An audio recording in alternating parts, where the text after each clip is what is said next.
Coronavirus Diary. This is Thursday, April the 30th, 2020.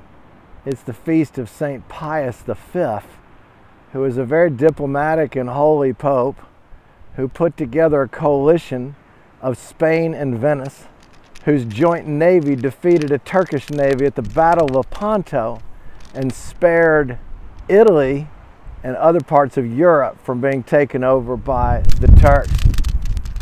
And so for this we're very grateful, but also the fact that he is a very holy man. Today's gospel lesson is from John chapter 6.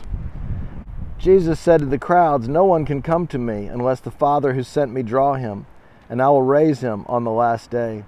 It is written in the prophets, they shall be taught by God. Everyone who listens to my Father and learns from him comes to me. Not that anyone has seen the Father except the one who is sent from God. He has seen the Father. Amen, I say to you, whoever believes has eternal life. I am the bread of life. Your ancestors ate the manna in the desert, but they died.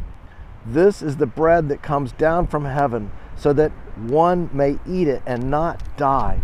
I am the living bread that came down from heaven. Whoever eats this bread will live forever, and the bread that I will give is my flesh for the life of the world." That's our gospel, the bread of life. This is the third day in a row we've talked about it.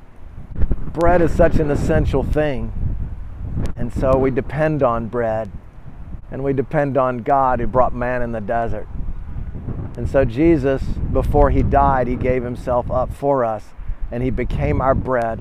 And after he's resurrected and he's ascended to heaven, he still gives us this bread. That is our gift. That's our faith.